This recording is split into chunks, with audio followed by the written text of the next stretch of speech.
Dios mío, creo firmemente que estás aquí, que me ves, que me oyes. Te adoro con profunda reverencia.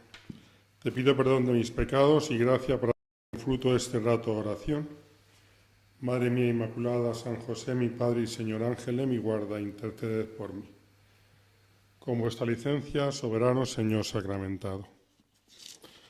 Pues como nos decían, vamos a hacer este último rato de charla cuaresmal en esta semana cuarta de Cuaresma, como teníamos previsto en la parroquia. Estaban previstas otras personas, pero las circunstancias han llevado a que al final tuviéramos que hacerla entre nosotros,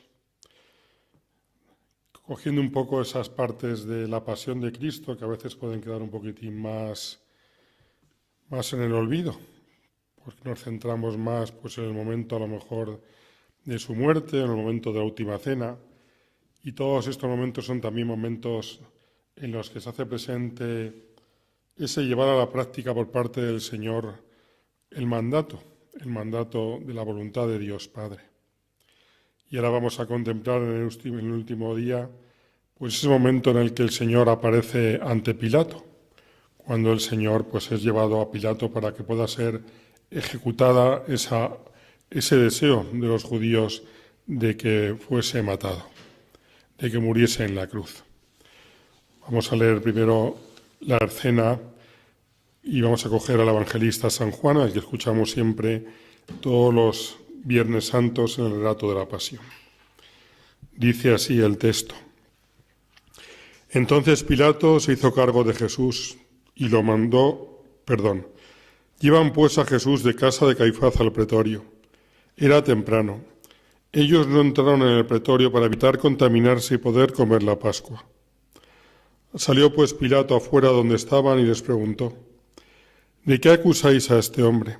Le contestaron, si este no fuera un malhechor, no te lo habríamos entregado. Le replicó Pilato, pues tomadlo y juzgadlo según vuestra legislación. Los judíos le dijeron, no nos está permitido dar muerte a nadie, para que se cumpliera lo que había dicho Jesús, indicando de qué muerte iba a morir. Entró de nuevo Pilato en el pretorio, llamó a Jesús y le preguntó, ¿eres tú el rey de los judíos? Respondió Jesús, ¿lo dices por tu cuenta o te lo han dicho otros de mí? Respondió Pilato, ni que fuera yo judío. Tu nación y los sumos sacerdotes te han entregado a mí. ¿Qué has hecho? Contestó Jesús, mi reino no es de este mundo. Si fuera de este mundo, mi reino, mis servidores, habrían peleado para que no me entregaran a los judíos. Ahora bien, mi reino no es de aquí. Le dijo Pilato, entonces, ¿tú eres rey? Contestó Jesús, lo que dices, yo soy rey. Para eso he nacido y para eso he venido al mundo, para atestiguar la verdad. Quien está por la verdad, escucha mi voz. Le dice Pilato, ¿qué es la verdad? Dicho esto, salió de nuevo donde estaban los judíos y les dijo, no encuentro en él culpa alguna, pero es costumbre vuestra que indulte uno por Pascua. ¿Queréis que os indulte al rey de los judíos? Volvieron a gritar, a ese no, a Barrabás. Barrabás era un bandido. Entonces Pilato se hizo cargo de Jesús y lo mandó a azotar. Los soldados entrelazaron una corona de espinos y se lo pusieron en la cabeza. Lo revistieron con un manto purpúreo, se acercaban a él y le decían, «Salve, rey de los judíos», y le daban bofetadas. Salió otra vez Pilato afuera y les dice, «Mirad, os lo saco para que sepáis que no encuentro culpa alguna en él». Salió por fuera Jesús con la corona de espinos y el manto purpúreo.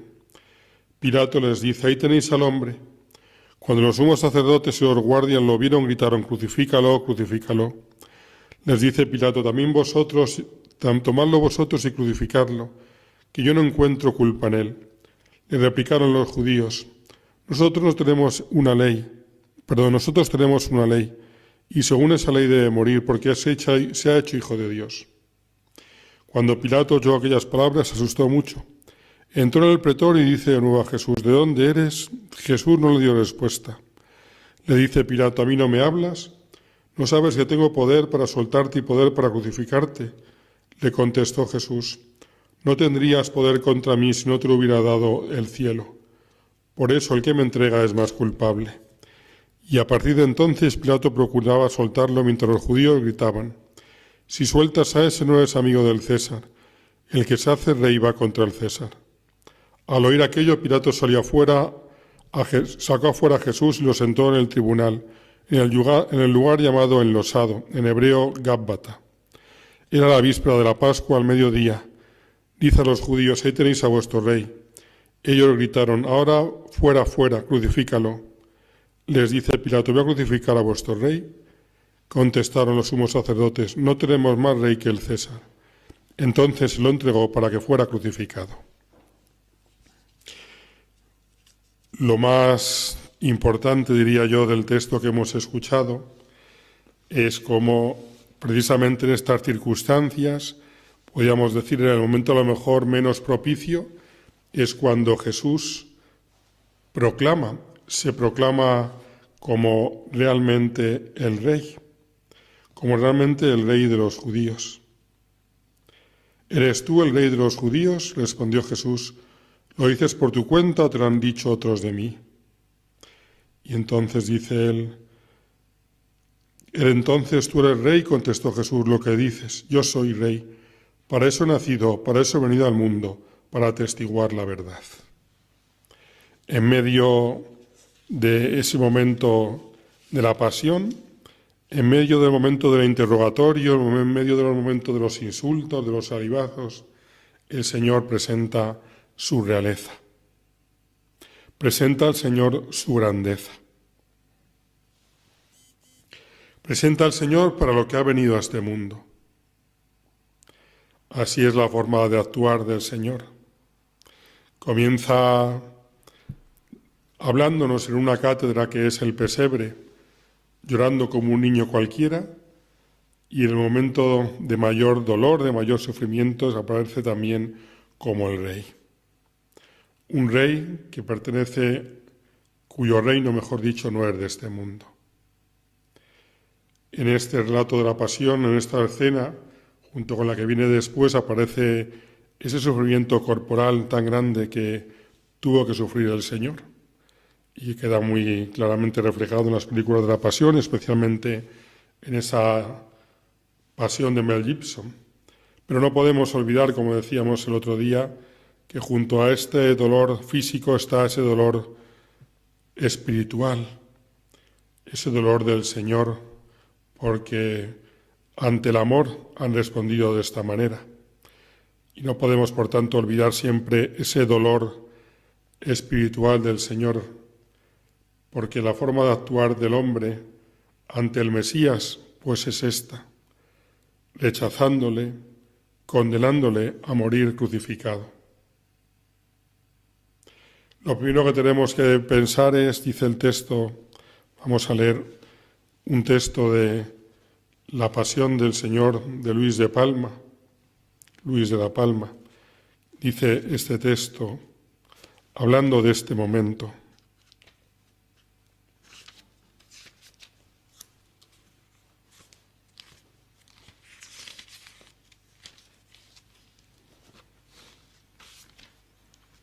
espero encontrarlo para poder leerlo y así poder seguir cogiendo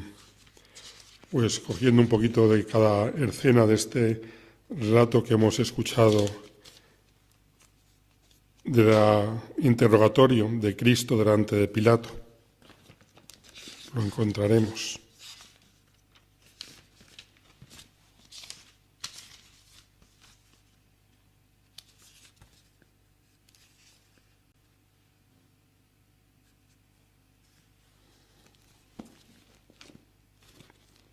Dice este texto de Luis de Palma del relato de la pasión del Señor: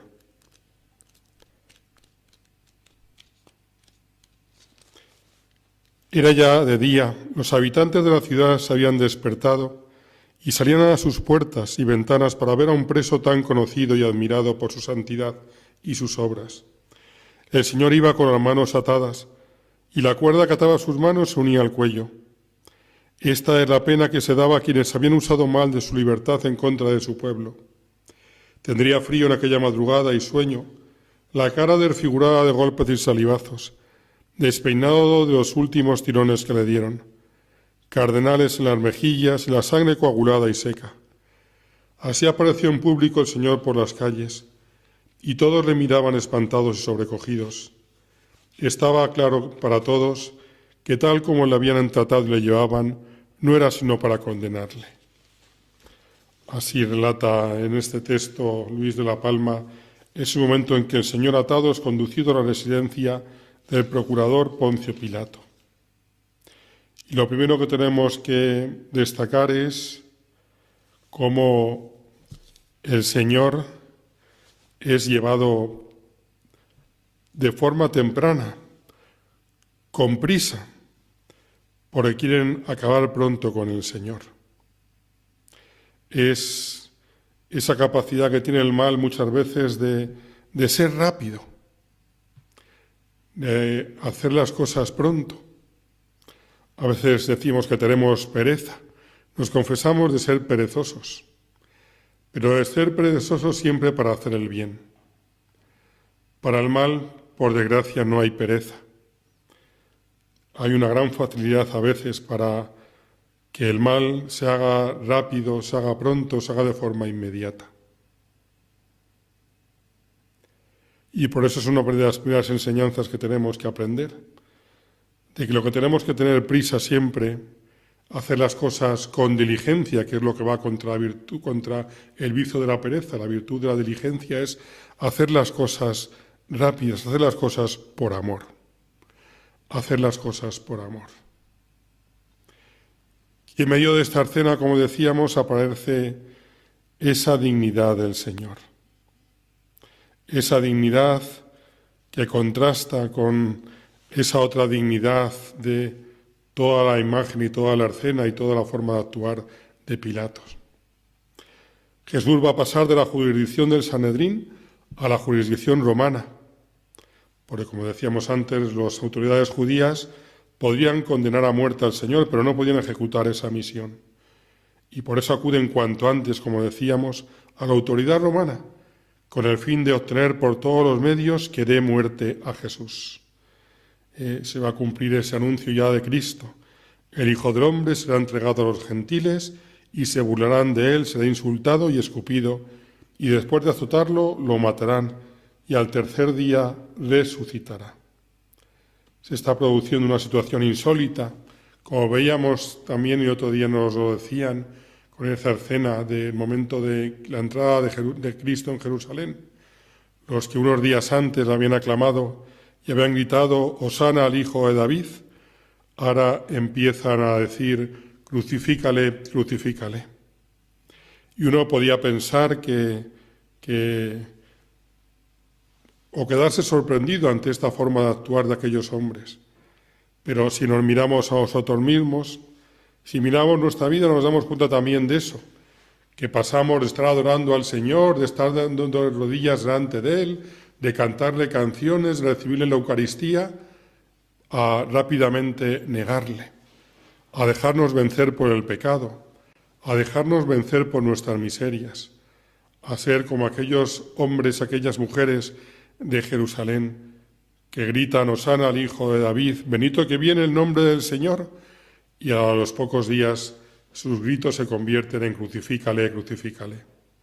Es la contradicción que hay dentro de nosotros, es nuestra condición en definitiva de pecadores, nuestra inclinación al pecado, que nos lleva a ponernos de rodillas delante del Señor y a lo mejor al poco tiempo ponernos de rodillas delante de otros dioses y otros dioses que nos hacen esclavos. Esta es la forma de actuar nuestra. Esta es la forma de actuar muchas veces de cada uno de nosotros. Y continúa el texto diciendo que condujeron a Jesús a la plaza del pretorio. Pero los que le acusaban no entraron en el pretorio para no contaminarse y poder comer la Pascua, pues los judíos quedaban legalmente impuros si entraban en casa de extranjeros. Otra paradoja. Dice, hablando de esta escena, San Agustín: oh ceguera impía, oh ceguera impía. Les parece que van a contaminarse con una casa, entrando en una casa extraña, y no temen quedar impuros por un crimen propio. Es también otra de las contradicciones que existen muchas veces en nuestra vida. Ese peligro de contaminarse por las cosas de fuera, ahora que estamos viviendo este peligro de esta contaminación física. Pero la contaminación interior, la contaminación de nuestro corazón, de nuestra alma, más que por las cosas que vienen de fuera, que lo dice el propio Cristo, se contamina por las cosas que tenemos dentro, por lo que sale de dentro de cada uno de nosotros. Estamos hoy en ese día de viernes de Cuaresma, con esa invitación que nos hace la Iglesia de forma muy especial, hoy viernes de Cuaresma, de abstenernos de comer carne.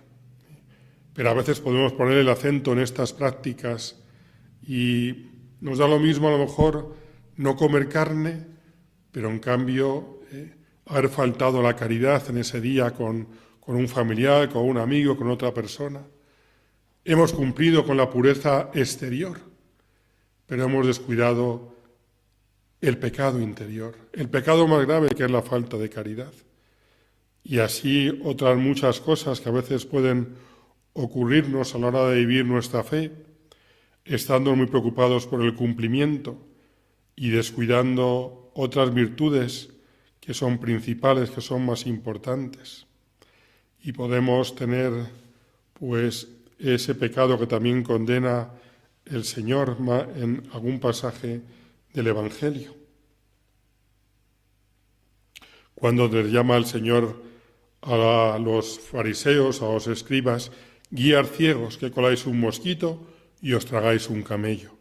Pues eso fue lo que hicieron aquellos que no quisieron entrar en la casa, en el pretorio, porque temían contaminarse externamente y no les importaba esa contaminación de ese crimen propio que iban a cometer, de entregar a Jesús para ser matado.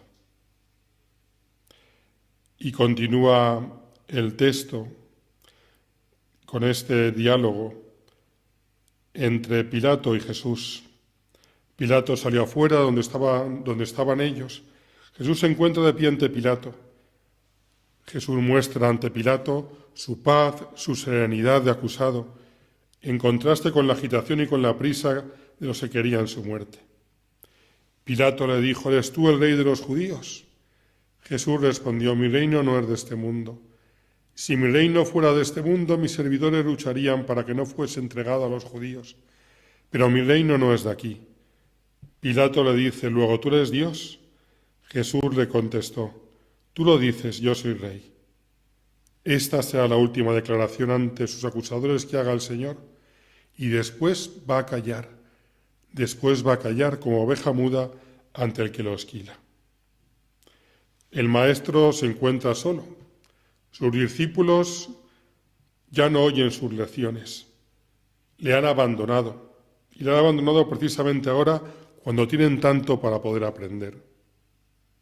Y nosotros queremos decirle al Señor que queremos acompañarle en su dolor y aprender de Él a tener paciencia ante las contrariedades de la vida, grandes o pequeñas, a tener paciencia como ante la contrariedad que nos está tocando vivir ahora, y a vivir esta paciencia y ofrecer estas contrariedades con amor, como el Señor también hizo, callando muchas veces, sabiendo ofrecer las cosas y sabiendo callar.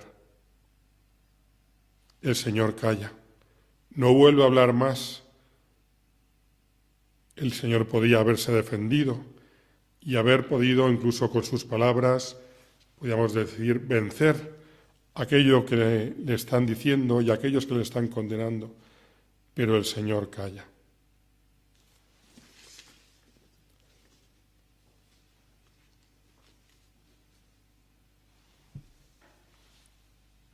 podemos pasar a una segunda parte de esta escena contemplando a Pilato, que pensando quizás cómo se aplacaría el odio a los judíos, pues piensa que la mejor forma de conseguirlo es tomar a Jesús y mandarlo a azotar. Él piensa que así puede evitar que los judíos lleven la condenación de Jesús hasta el grado máximo, que era su muerte en la cruz, y por tanto lo manda a azotar.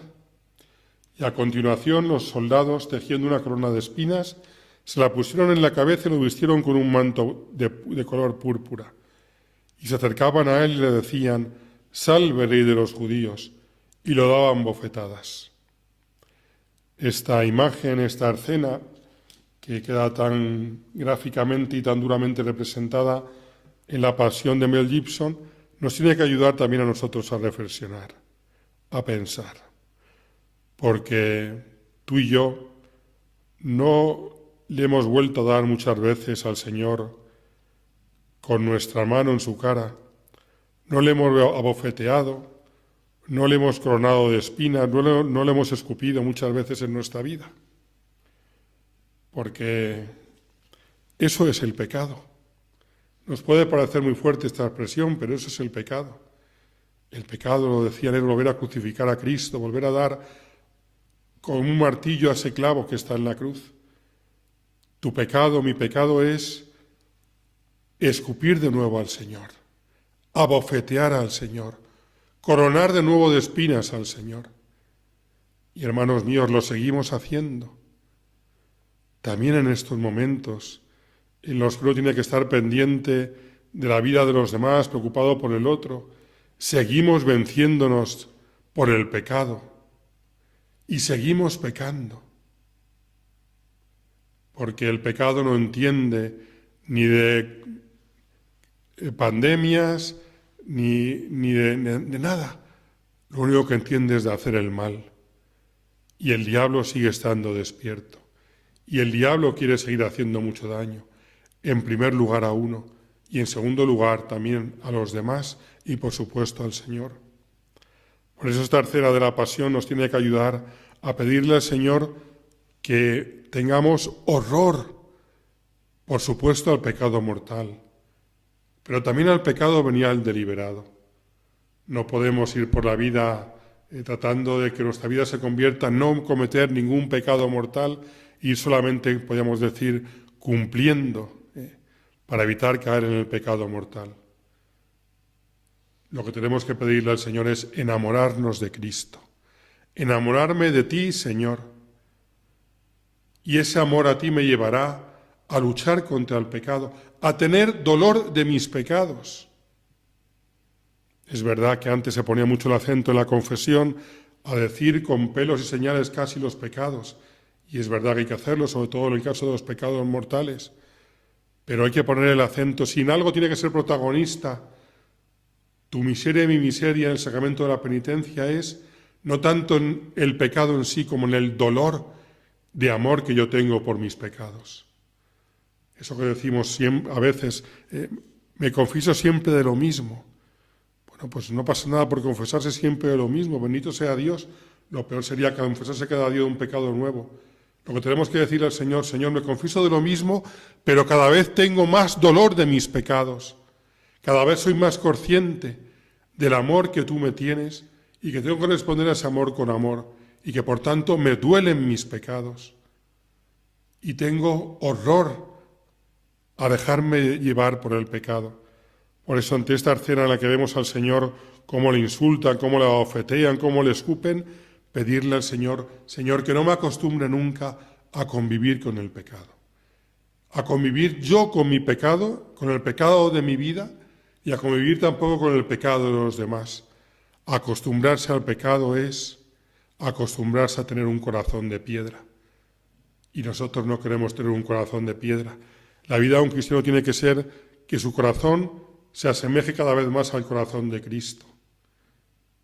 Y desde luego, teniendo un corazón de piedra es imposible que nuestro corazón se pueda asemejar al corazón de Cristo. Tenemos que empezar por tener un corazón de carne, que no se acostumbre nunca ni al pecado propio ni al pecado de los demás, que no nos acostumbremos a vivir en pecado y que tengamos verdadero dolor de nuestros pecados y que pensemos que cada vez que me estoy dejando vencer por el pecado, estoy escupiéndole al Señor como aquellos romanos a la cara. Y continúa el texto diciendo que el Señor es vestido en son de burla, con las insignias reales, ridiculizado, ocultan y hacen vislumbrar al mismo tiempo, bajo aquella trágica experiencia, la grandeza del Rey de Reyes. Le visten como un rey para burlarse de él, pero ahí está realmente el Rey de Reyes, ese Rey del universo, ese Rey que cantamos muchas veces en las canciones de nuestra parroquia, haciendo referencia a eso, a que Él es el Rey de Reyes. Y los momentos difíciles, en los momentos duros de la vida, es donde se demuestra realmente la grandeza de las personas, en los momentos duros y difíciles. Y en este momento duro y difícil es donde se aparece la grandeza de Cristo, la dignidad de Cristo, su condición de Hijo de Dios, su condición de Rey del universo.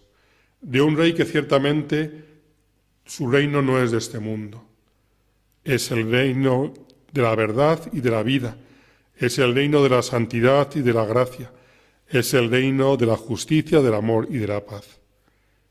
Este es el reino de Cristo, que ciertamente no es de este mundo, pero que ciertamente comienza en este mundo, porque comenzó con Cristo. Y ante estas burlas y ante Cristo que se presenta como Rey, también es un momento para que tú y yo nos preguntemos, ¿realmente Cristo es el Rey de mi vida? ¿Cristo es realmente el Rey de esta pequeña vida que tengo yo? El Rey de mi familia, el Rey de mi vida social, de mi vida de amistad, de mi vida laboral. Realmente puedo decir que Cristo reina en mí, que Cristo reina en mí. ¿Por qué lo que quiere el Señor? Reinar en cada uno de nosotros. Que Él realmente tiene que ser nuestro único Salvador, el que da sentido a los acontecimientos humanos, a toda nuestra vida, aquel que nos da la alegría y la plenitud de todos los deseos de nuestro corazón y también en estos momentos. Yo os invito a que en este día a contemplar a Cristo coronado de espinas, podamos decirle que, Señor, yo quiero que tú reines en mí, en mis pensamientos, en mis palabras, en mis acciones, en mi inteligencia, en mi voluntad, en mi libertad, en toda mi vida, en todo mi ser. Que ante el no te serviré de muchos, yo te diga que te quiero servir, ser bien, Señor. Pedírselo, que esa imagen con la que los romanos se burlaban de Cristo vistiéndole con los trajes reales, en nuestro caso sea una verdadera respuesta de que queremos que Cristo reine en nuestra vida. Y como dice el propio Jesucristo, no podéis servir a dos señores. No podemos ser súbditos de Cristo y súbditos del diablo.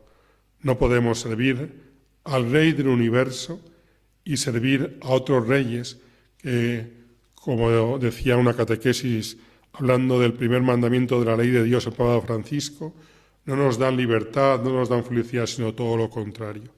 Cuando yo no sirvo a Cristo, cuando Cristo no es el Rey de mi vida, estoy sirviendo a otros reyes que me quitan la paz, que me quitan la felicidad y que me quitan la alegría.